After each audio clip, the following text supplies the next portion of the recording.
입으로도 웃지만 사람들은 눈으로도 웃는다 그렇게 이야기해요. 입과 눈이 동시에 웃으면 그 사람의 인물이 얼굴이 환해 보이고 예쁘고 보이지 합니다. 이건 제가 하는 말이에요. 이번 한 주간 동안도 입으로도 그리고 눈으로도 많이 웃으시기를 바랍니다. 제가 오늘 본문 말씀은 여러분들 정말 말씀을 잘 듣는 성도가 계시다면 마태복음 14장 22절로 27절 말씀은 제가 언젠가는 한번 살펴보겠던 본문이에요. 무슨 제목으로 설교를 했냐면 토요마다 내니 안심하라. 기억 하나도 안 했죠. 오늘은 제목을 다른 각도에서 이 말씀을 제가 꿈속에서 잠을 자다가 오늘 이 본문 말씀이 밤사경이라고 하는 단어가 밤새도록 나를 꿈속에서 괴롭혔었던 말씀. 찾아보니까 이 본문 말씀이 여기에 있더라고요. 그래서 제가 밤사경이라고 하는 이 중심 단어를 중심으로 해서 말씀을 한번 펼쳐나가볼까 합니다. 오늘 제가 여러분들에게 전해드릴 말씀의 제목은 보호하신 분들을 기억하라 는 제목입니다. 각 나라를 여행하다 보면 각 나라와 지역의 날씨가 참 힘들었습니다. 여러분들 한국 사람이니까 사계절 중에 저는 참고로 봄을 좋아합니다. 여러분들은 어떤 계절을 좋아하세요? 물어볼게요. 나처럼 봄.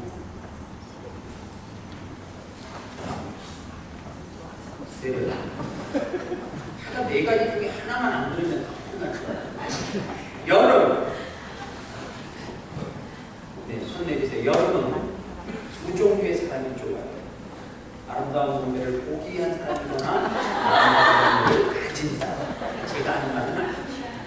자, 남자들이 들어주면 뭐 이해가 가죠. 느낌으로. 여자들이 또 들어주면 이해가 가고. 가을. 겨울. 그러면 호주 겨울이 되게 좋겠네요.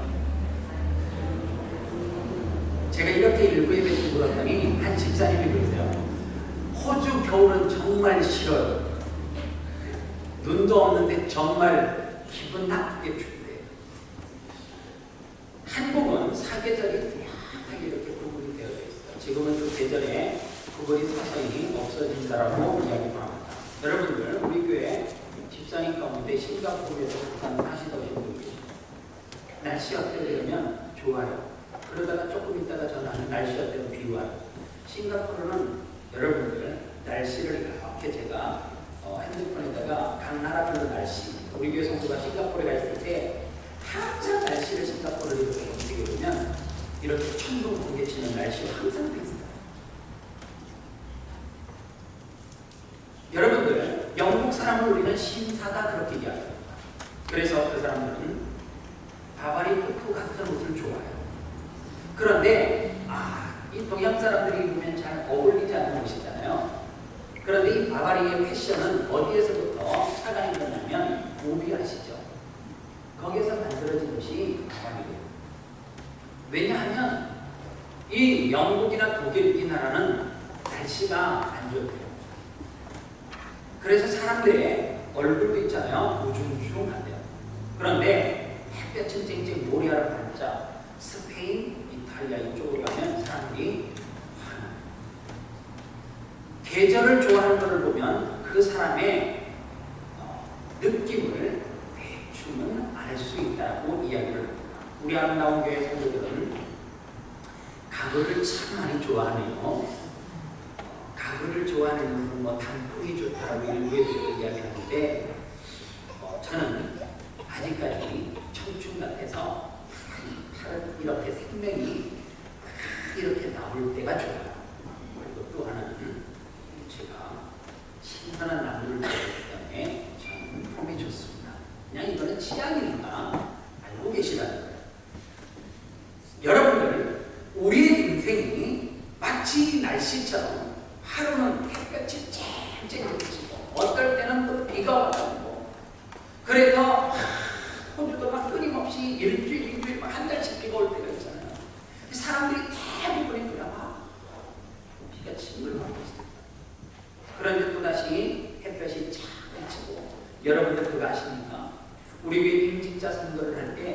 집에서 우리 교회 청년 교사 선생님하고 같이 차를 타고 오는데 우리 교회 지붕 위에 우리 교회 제가 볼 때 느낌이 그랬어요. 위치적으로 동글리비가 이렇게 동그랗게 비행기가 있잖아요. 동그랗게 알아 오늘 다 동글리비 친다야. 그랬더니 걔가 보고 말도 안 되는데 야 하늘에서 동글리비 쳤자니까 걔가 보고 깜짝 놀라는 거예요.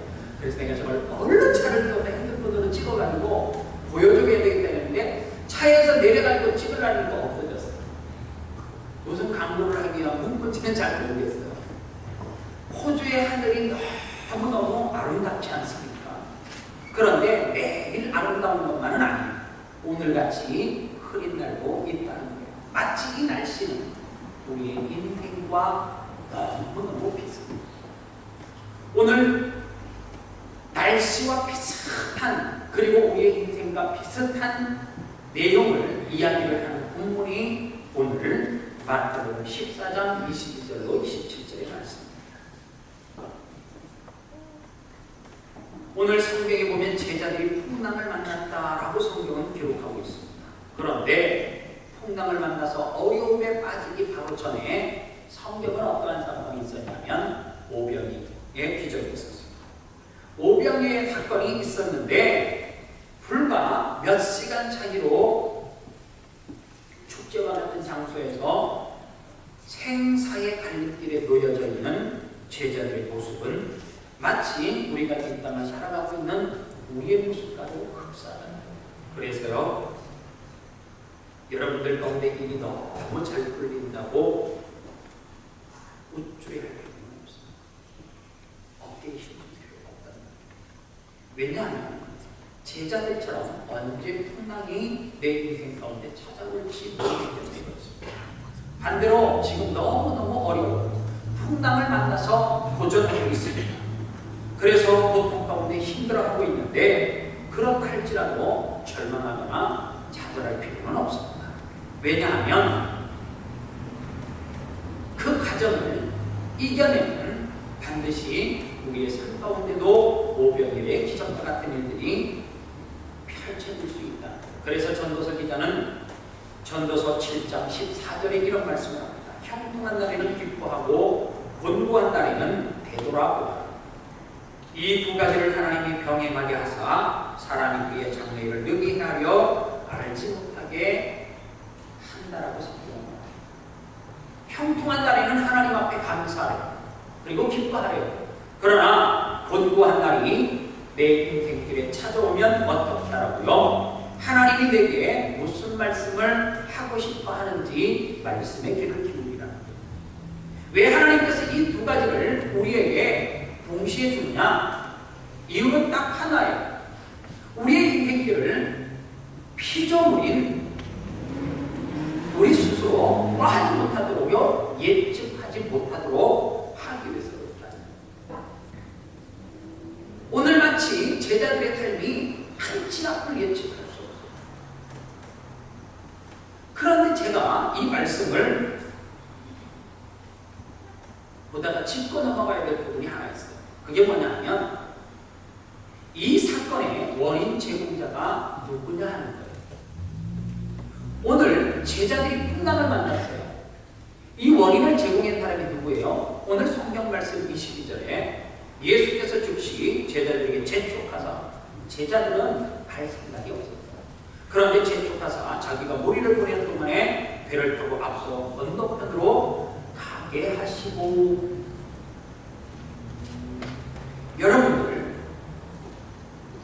예수님께서 재촉하여서 제자들을 배를 태웠을 때의 상황이 어떤 상황이냐? 오병이어의 기적을 제자들이 목도하고 난 다음에 군중들이 흥분하고 열공하기 시작을 한 겁니다.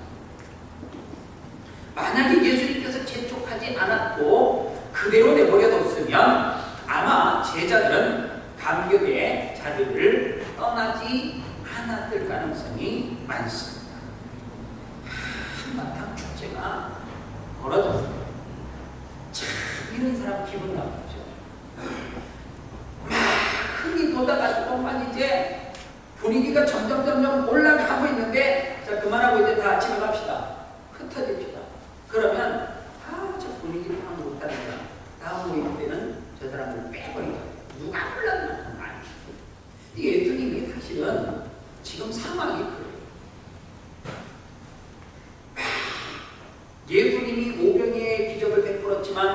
그 오병의 기적 가운데 바구니를 들고 나누어 줬던 사람은 제자들이에요. 예수님이 위대하고 대단하지만 예수님의 제자들도 분명히 분들 가운데 칭송을 받고 대단하다라고 떴을 거라. 제자들이 당신의 따위를 갖고 싶습니다. 그렇게 할 때 베드로가 뭐 이랬을 때 듣고 막 차려말로 할 수 있는 상황, 뭐 어깨에 힘주고 막 이렇게 할 수 있는 상황에 예수님이 짐 싸, 참을 짐 싸, 내다 떠나. 그런데 왜 예수님은 배를 타지 않았을까? 성경은 예수님은 또 배를 타지 않았어요. 제가 이 부분을 가지고 두 가지를 한번 고민을 해봐요. 첫 번째로, 왜 제자들은 예수님의 말씀에 순종해서 가기 싫은데 가라고 해서 배를 탔는데 왜 강풍을 제자들은 만났을까라고 하는 의미. 배를 탔을 때에 제자들의 신경이 복잡해요. 참 너무하시다. 우리가 그렇게 수고했는데 좀 즐기면 안 되냐? 불평이 가득했을 가능성도 많습니다. 그래 좋다. 우리 스승이니까 배를 타라고 해서 탔어요. 그러면 배를 탔으면 목적지가 있을 거 아니에요. 건너가게 하셔도 불평이 있는데 거기서 또 풍랑을 예수님은 만나게 하시더라고요. 오늘 이러한 일들은 제자들에게만 나타나는 일은 아닙니다. 오늘 예수 믿는 저와 여러분들에게도 흔히 나타나는 일이에요. 어떤 사람이 간증하고, 여러분, 저는 주일날 가게 문을 열다가 쫄딱 망했습니다.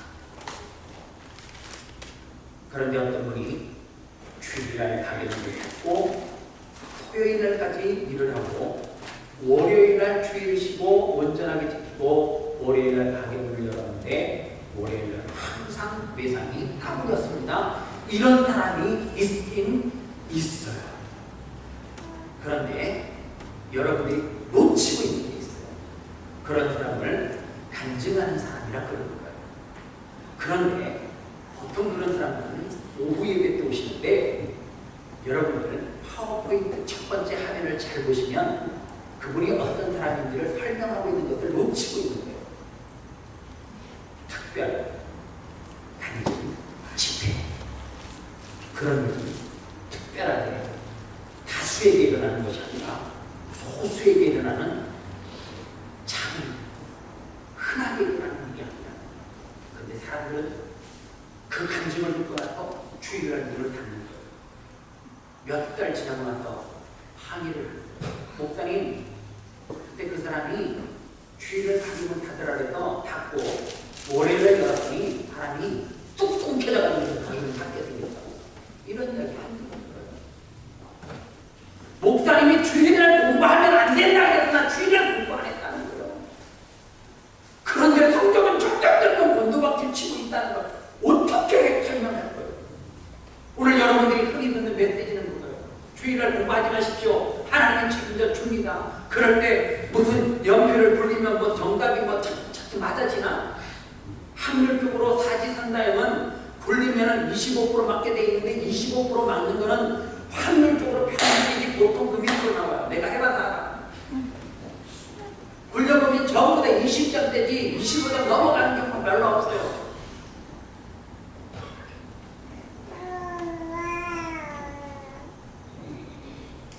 예수 믿고 세금 철저하게 내고 사업 안 할 때 그렇게 했다는 거예요. 했는데 안 되더라는 거예요. 뭘로 가냐?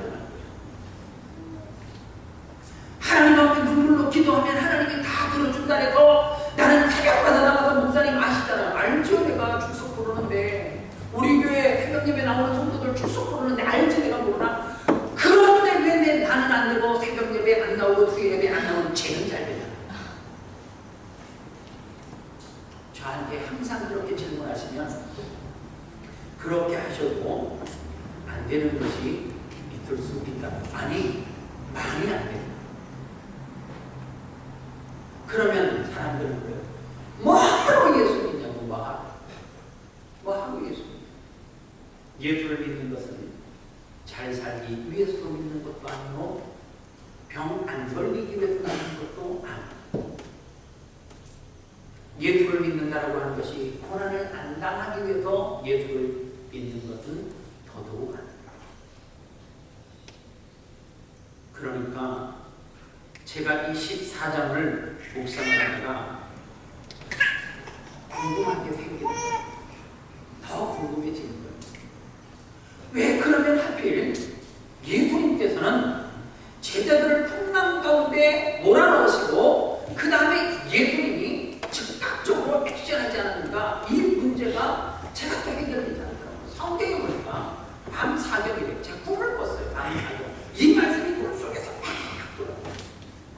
그래서 성경을 찾아보니까 마태복음 14장 말씀. 밤 사경이 우리 시간으로 새벽 3시서부터 6시입니다. 요한복음 6장 16절 말씀을 가지고 제자들이 배를 언제 탔는가 대충 추측을 해보면 저물 후에 제자들이 바다에 내려가서 이렇게 성경합니다. 이 말씀을 근거로 하면 밤 9시 이전에는 배를 탔을 것이고 풍랑을 만났던 시점이 밤 9시쯤 됐을 거라는 거예요. 뭐 정답은 아니지만 그때일 것 같은 느낌이 그냥 그렇다 해요. 그 사람들이 그것만 연구했으니까 했다라고 해주자고 그게 문제되는 거 아니잖아요. 그런데 새벽 3시서부터 6시 사이면 중간쯤 잡아갖고 4시 반이라 해. 9시서부터 4시 반까지 제자들이 풍랑을 만났어요. 그때 예수님이 하셨던 것은 풍랑을 잠잠케 한 것도 아니고 지켜보고 화가 나잖아요. 나 지금 풍랑 가운데 고통하고 계시는데 그거를 바꾸셔서 출장 가셔서 멀리 가셔서 안 보셨으면 이해나 가지고. 그런데 보고 계신 거예요. 예수님. 그것도 장장 몇 시간을요. 6, 7시간을 풍랑 가운데 있는 제자들을 지켜보고 계셨다는 말씀입니다. 바라만 보고 계시는 예수님. 그분이 배를 타라고 하셨는데 위기를 만났고 바라만 보시는 예수님. 우리는 도저히 그분을 이해할 수가 없잖아요.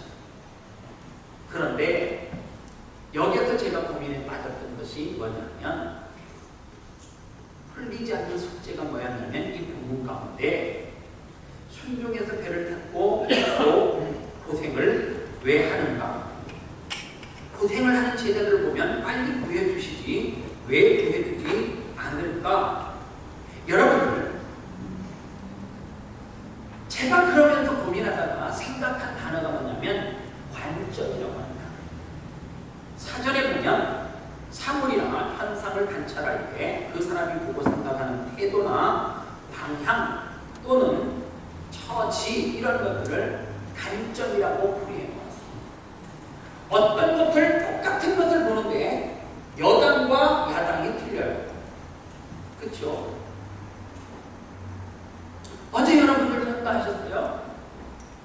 누구를 찍으셨는지 몰라요.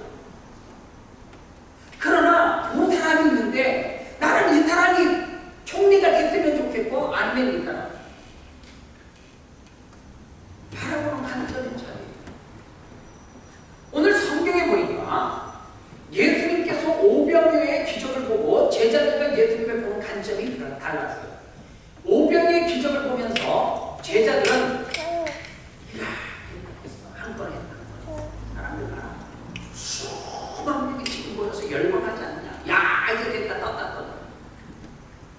그런데 예수님은 그 똑같은 광경을 보시고 군중들과 함께 제자들이 야 예수님을 왕으로 삼자 막 박수치고 열광할 때 예수님은 똑같은 상황을 보고 그 자체가 위험하다고 보십니다. 박수받고 주인공이 되고 스타가 되는 것이 위험하다고 오늘 성경에 예수님을 봤다라는 사실입니다. 우리의 관점으로는 사람들이 나를 통해서 박수를 치고 그리고 열광하고 그리고 성공했다라고 그렇게 칭송하고 그것이 우리가 보는 관점이라고 하면 예수님이 보는 관점은 다르다는 거예요. 마태복음 14장 13절을 보니까 오병이의 사건이 있기 전에 예수께서 들으시고 배를 타고 떠나서 어디로 가셨다고요? 하고 빈들로 가셨다. 여러분들, 빈들이라고 하는 것은 고독의 상징이요 실패의 상징일 수 있습니다. 나도 참 싫어. 나는 호주가 싫은 이유 중에 딱 하나가 그것도 돼. 너무 내 시야로 사람이 안 지나다니는 게 난 싫어. 집에 있으면 하루 종일 한 명도 우리 집 앞으로 안 지나가는 그 자체가 난 싫어. 어제는 우리 집에요, 막 서울에서 벌어질 법한 일이 벌어졌어. NSW에 있는 소방차고 경찰차고 우리 그 동네 그 앞길에 터뜨리서 그냥 근데 와 하는 것 같더라. 설교 준비하다가 그냥 슬리퍼 신고 가고 구경하고 막 엄청 큰 사고가 나. 얘네들 무슨 사고 나면 우리나라 같으면 그냥 메카차 하나 오고 경찰차 하나 오고 자 빨리 소방차 오고 얘네들 그거 아니야. 나 어제 한 4시간 동안 그거 보느라고 정신이 쏙 나갔잖아. 와, 기분이 좋더라고. 너무너무 사람이 무죠. 그 어디서 사람이 모였는지 우로스에 있는 사람이 다 구경하는데 막 크게 쳤는데 막 사람이 많은데 찍어놓고 싶어. 어디 우리 보면은 서울 중앙에 하는 너무너무 좋더라고. 사고가 좋은 게 아니라 사람이 많은 게 좋더라고. 여러분,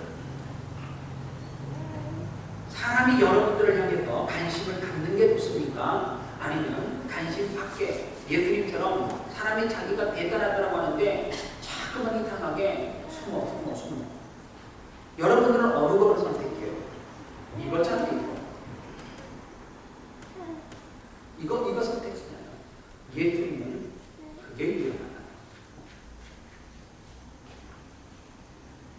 영국의 부인 브루크가 어느 날 영국에 살다가 미국으로 가게 되었습니다. 그런데 그 당시에는 비행기가 없는 때였던 것 같아요. 배를 타고 가는데 많은 사람들이 이별을 하기 위해서 전송하려고 하는 사람입니다. 그런데 이 브루크는 한 사람도 자기를 전송하고 나오지 않는 거예요. 부둣가에 보니까 꼬맹이 아이들이 놀고 있는 거예요.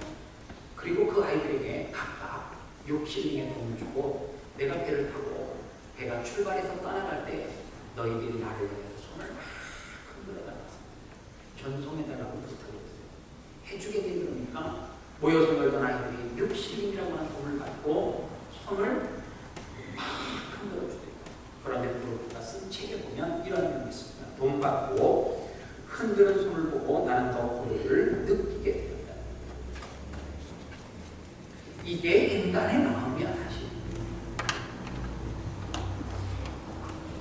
꼬맹이에게 돈을 주고서라도 존성을 받고 싶어 하는 것이 사람의 마음이라.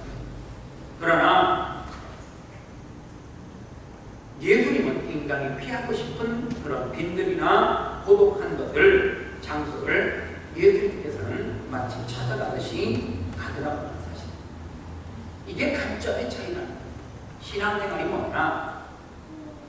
세상 가운데서 살아가고 있는 우리가 세상의 가치관에 더 익숙해져 있습니다. 그런데 그 익숙한 가치관을 관점을 내려놓고 그리고 예수 그리스도의 관점으로 덧입으려고 힘쓰는 것, 이게 뭐냐면 신앙생활이라. 제가 여러분들에게 늘 하는 말이 그거잖아요. 사람은 익숙한 대로 세상에 살다 보니까 세상의 것이 익숙해졌어요. 그러다 보니까 세상 사람들 다수가 선택해서 가는 길을 나도 선택해서 가고 힘들면서 가게 되어 있는 거예요. 그런데 예수님은 그렇게 하지 않았다라고 성경은 이야기하고 있습니다. 저는 한국교회 성도들을 보면 참 너무너무 감사해요. 대한민국 교회 성도들은 세계 어느 민족보다도 어느 나라보다도 기도를 많이 하는 민족이에요. 여러분들은 대한민국 사람인데 그 부분에 대해서 인정을 못 하십니까? 나는 세계 어느 나라보다도 대한민국 사람들이 기도 많이 번째 문제는 이렇게 이야기하는데 수긍을 못하는 사람이 첫 번째 큰 문제예요. 두 번째 문제는 뭐냐면 기도를 너무 많이 해가지고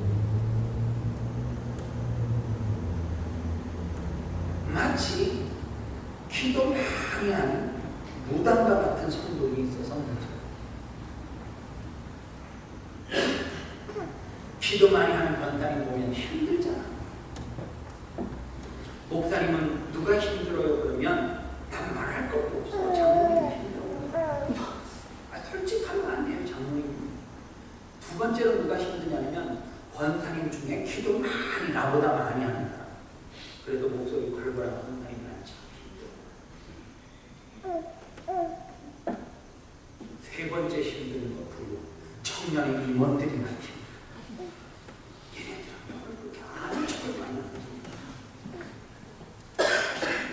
안수 집사님들은 참 편해요.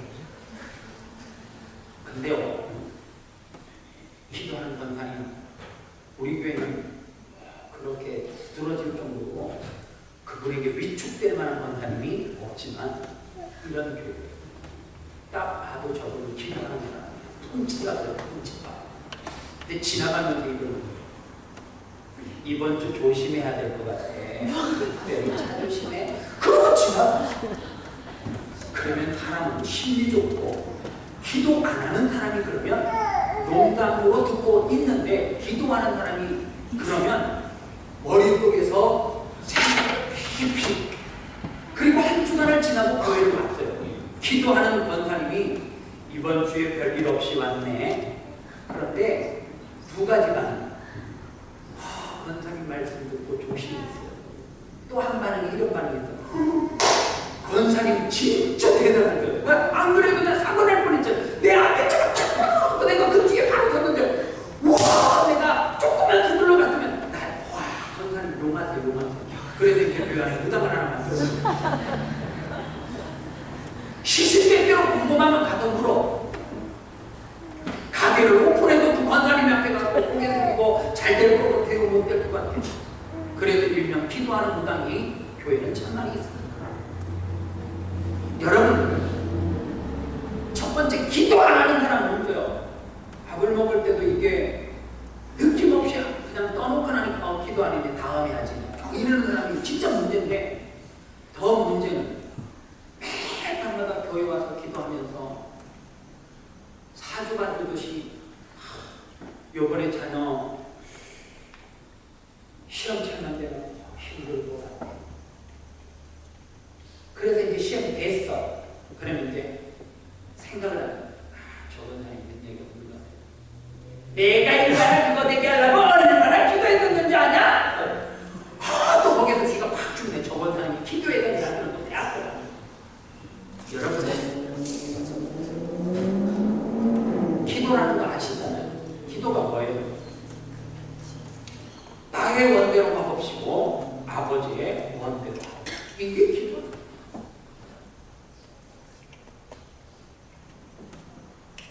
기도하는 사람 가운데 왜 그렇게 고집불통이 많은지, 기도하는 사람 가운데 자기가 기도하는 것만 정답이라고 하는 사람이 왜 그렇게 많은지. 여러분들 하나님은 얼마나 좋으신 하나님이냐면 박 목사가 기도하는 것도 들어주지만 예수 그리스도를 이 땅에 보내주시고 십자가에 못 박히시고 난 다음에 그 다음에 나타났던 증거가 뭐냐면 위에서부터 아래로 휘달리고 찢어지면서 뭐가 열렸어요? 구약시대 때 성소와 지성소에 문이 열렸죠. 대제사장만이 들어갈 수 있던 지성소에 목사만 들어가는 것이 아니라 모든 성도가 하나님 앞에 기도하면 들어준다는 거죠. 그래서 기도는 각자 하세요. 누구 찾아가서 기도받지 정말 받지 마세요. 제가 요즘 매주에 한 번씩 열심히 가서 기도하려고 하는 과정이고 기도할 때마다 마음이 좋아요. 그런데 회복이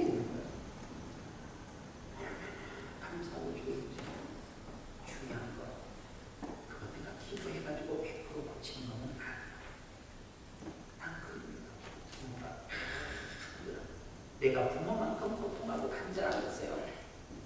어머니가 간절하게 고통하며 기도하는 그 기도가 거기에서 내 기도 숟가락 하나 없는 거지. 거기에서 이제 문제가 될 때 이제 이렇게 되는 거예요. 우리 목사님이 기도했더니 나더라. 할렐루야. 근데 나는 항상 설교할 때 내가 기도하면 안 났더라도 내가 났더라도 그러니까 그때서부터 내게 찾아온 것이 교만이에요. 그래서 제가 하는 말씀의 포인트가 뭐냐면 하나님이 기도하면 들어주세요. 그러나 거기에 어떠한 사람이 주인공이 되면 그 기도의 응답은 누가 해주시는 거예요? 오늘 그러기 때문에 그 어떤 사람도 교회 안에서 주인공이 될 수 없고 교회 안에서 존경을 받고 할 사람이 없다는 거죠. 모든 영광은 하나님 앞에 돌게 합니다. 예수님께서 열광하는 무리에게 박수받고 갈채받고 할 수 있지만 그렇게 될 때 예수님도 무엇을 두려워했고요? 내가 교만에 빠질까 봐 두려워요. 이유는 딱 하나예요. 뭐가 잘 되세요? 그냥 읽어야죠. 그리고 예수님처럼 산으로 가셔야 돼요. 산은 무슨 장소를 상징해요? 기도의 자리를 상징합니다. 왜 하나님께서 밤 사경에 예수님께서 찾아가셨느냐? 고민을 해보니까 9시에 풍랑이 일어나요. 그때 직업이 어부였던 그들은 걱정하지 않았어요. 그들이 가지고 있는 노하우, 그들이 가지고 있는 기술, 그들이 가지고 있는 경험, 이런 모든 것들이 축적이 되니까 풍랑은 무서운 거예요. 놓쳤지 마라. 이런 풍랑은 내가 경험해봐서 아는데 내버려두면 목적지 간다. 돛을 45도면 약간 돌려놔. 그러면 돼. 그러면서 싸우고 자기의 머리를 가지고 흘렀던 시간이 밤 사경 직전. 오늘 우리가 지금 이 싸움하고 있다. 아직 여러분들이 내 수단과 내 방법과 내가 할 수 있는 것을 동원하면서 몸부림치면 여러분들에게는 밤 사경은 아직 오지 않았습니다. 우리의 삶 가운데 밤 사경은 언제 와요? 내가 할 수 있는 방법을 동원해서 몸부림치는 것을 내려놓는데 목회도 보니까요. 책을 봐서 하는 게 아니라 내려놓으니까 포기하니까 돼요. 그리고 하나님을 배우니까 돼요. 내가 막 머리를 짜가지고 이거 하면 될 것 같잖아요. 100번이고 1000번이고 다 깨져. 그런데 하나님, 나 이제 한계입니다. 나 이제 손 들었습니다. 이거 주님이 하십시오. 주님이 이제 하셔야 됩니다. 라고 할 때 첫째 내 마음에 뭐가 오는 줄 아세요? 평강. 그리고 두 번째, 내가 내려놓으니까 내가 이제 못하겠다는 말. 그때서 비록 주님께서 일하셔요. 그 시간이 언제냐면 밤 사경입니다. 왜 꿈속에 저에게 밤 사경이라고 하는 단어, 성경 구절을 꿈속에서 보여주시고 나에게 말씀하십니까? 이유로 간단한 것 같아요. 네가 할 수 있는 것 제발 내려놓으라. 포기하라. 여러분들, 우리는 참 강해요. 그러나 강한 것 같은데 한편으로 보면 참 강해요. 그런데 강한 것은 부러지고 약한 것은 부러집니다.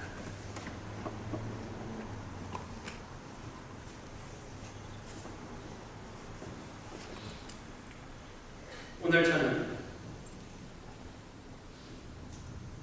큰 풍랑 가운데 고통하고 신음하고 싸웠던 제자들 모습 가운데 예수님께서 밤 사경 중에 나타나셔서 첫 번째 제자들을 향해서 했던 것이 뭐냐면 우리는 그리 생각해요. 풍랑을 잠잠히 하셨던 것이라고. 아니요. 주님이 먼저 하셨던 것은 제자들을 위로하는 것이었어요.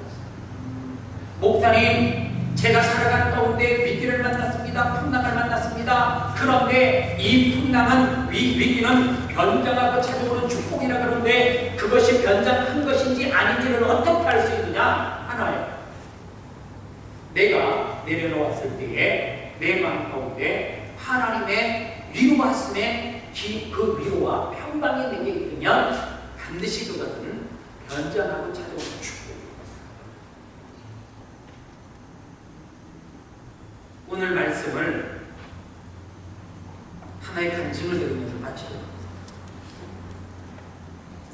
OM 국제선교회에 소속되어 있는 블레타스길 크롬리 선교사님이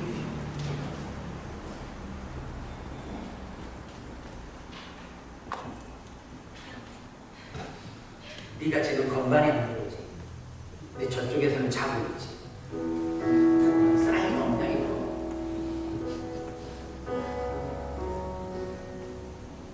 그런데 아내가 목회자고 남편은 동문교사님이에요. 그런데 이 가정에는 3명의 자녀가 있었어요. 그런데 첫 아들이 4살 때 백혈병으로 세상을 떠났고 둘째와 둘째가 8살 때 셋째가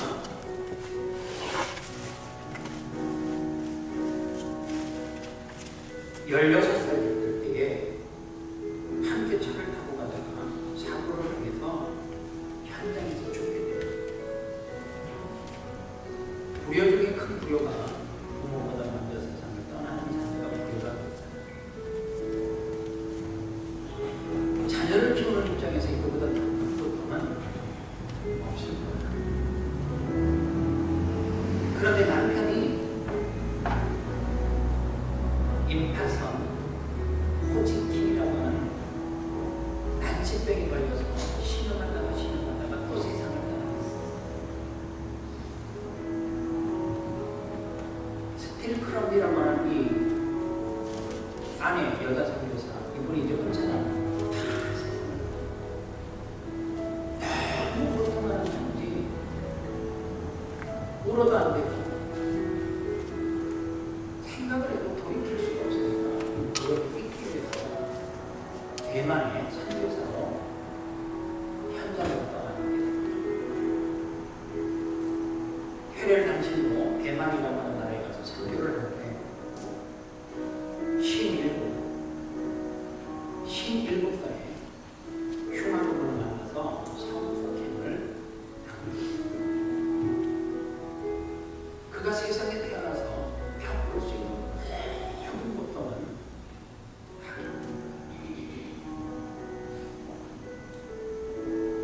자기가 성폭행을 당하며 그게 어려서든지 나이가 들어서든지 감추고 싶잖아요. 근데 이분이 마치 자살과 같은 글을 써 책을 써. 어느 날 기자가 선교사님에게 여쭤요. 선교사님, 왜 선교사님이 여자로 수치스러울 수 있는 일들까지 그렇게 모든 사람에게 이야기하고 다니십니까? 그랬더니 이 선교사님이 자기가 갖고 있는 고통과 환난을 통해서 정말 중요한 진리 하나를 깨달았다는 거예요. 그리고 그 책 내용 가운데 이러한 내용이 있습니다. 읽어드릴게요. 나는 하나님의 말씀에서 위로의 능력을 체험했습니다. 죽어가는 아들을 품에 안고 몸부림치던 밤에도 하나님의 말씀의 능력으로 나를 찾아오셨습니다. 남편이 수많은 것들을 마시기 위해 죽을 힘을 다해야 했던 그 밤에도 하나님은 내게 찾아와 말씀해 주셨습니다. 그리고 놀랍게도 그분의 말씀이 나의 피통함을 치유해 주시는 것을 볼 수 있었습니다. 환난을 당하고 나니 평소 건강할 때 상투적으로 들리던 성령 말씀 하나하나가 결코 거짓이 아니고 진리임을 알게 되었습니다. 흑암을 비추는 빛이었습니다. 마른 입술을 적시는 생수였습니다. 연약한 저의 손을 손에 들려주시는 심판과 같았습니다. 하나님은 환난당한 나에게 말씀으로 응답해 주셨습니다. 남편과 자녀를 데려가시고 다시 돌려주시지는 않으셨지만 말씀을 통해서 놀라운 은혜를 깨닫게 해주셨습니다. 그는 고통 가운데 하나님의 은혜를 경험하고 나니까 오늘 완전히 사랑하는 자녀와 남편을 하늘나라로 먼저 갔으니까 남편과 자녀들에게는 그 이상의 바랄 것이 없었고 이 땅에 남아있는 자신은 하나님의 상상할 수 없는 위로하심을 경험했으니 모든 것이 만족하다. 사랑하는 여러분, 들가지신 것 때문에 힘듭니다. 여러분들에게 닥쳐진 환란 때문에 힘듭니다. 무엇 때문에 여러분들 끊임없이 하나만 가운데 풍랑을 만나서 그렇게 내가 가지고 있는 수단과 방법을 가리지 않고 몸으로 입히고 노력하고 있습니다. 이제 여러분들에게 한 사명이 이제 오시기를 바랍니다. 그래서 내려오시기를 바랍니다. 포기하시길 바랍니다. 여기서 포기하겠다고 하는 것은 잡고자 합니다. 하나님께서 일하실 수 있는 그 길, 그 시간을 내야 됩니다. 하나님이 일하시다. 그러면 하나님은 반드시 우리 가운데 첫 번째 주시는 것이 마음의 평강과 평안을 주시고 그 다음에 주시는 것이 하나님께서 제자들에게 해주셨던 것처럼 풍랑을 찬양하시고 환란을 물리쳐 주시고 그 다음에 우리를 세워주실 줄 믿습니다.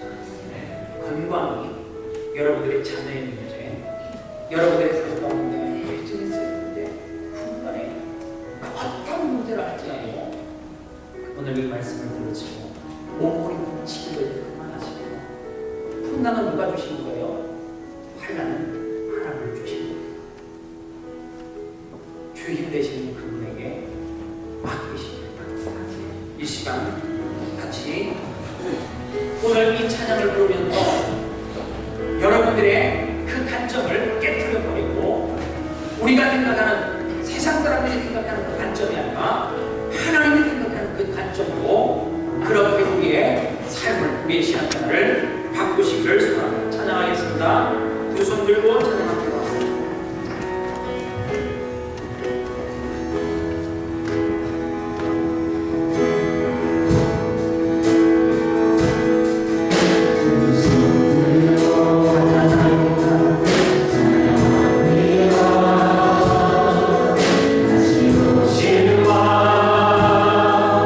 여호와께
무엇 때문에 고통받고 받고 계세요?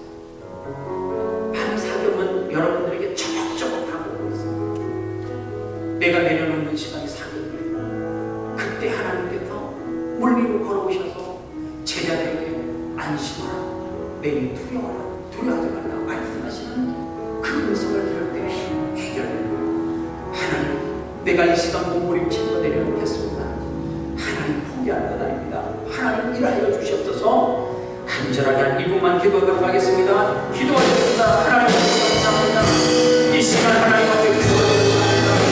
내 기도가 나왔습니다. 내 기도가 나왔습니다. 내 기도가 나왔습니다.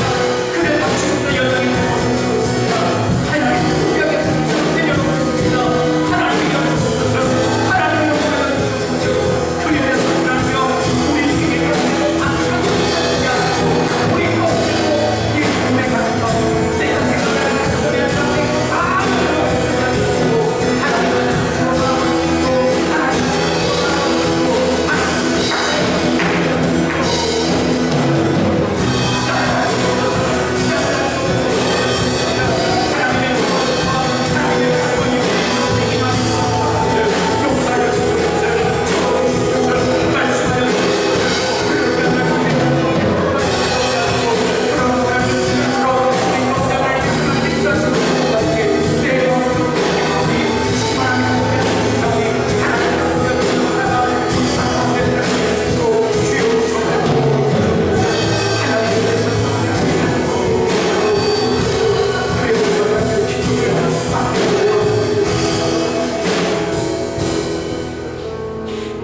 하나님 아버지 감사합니다.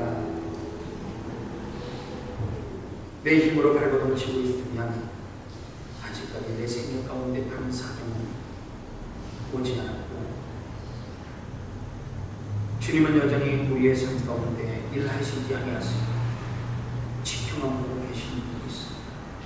오늘 이 말씀을 듣고 깨달았습니다. 하나님 내가 너를 높이 하시고 그리하여 밤사경에 우리의 삶 가운데 문제 가운데 찾아오시는 예수 그리스도, 그분을 만나 안심하라, 내게 두려워하지 말라, 이 음성을 듣게 도와 주시옵소서. 예수님의 이름으로 기도합니다.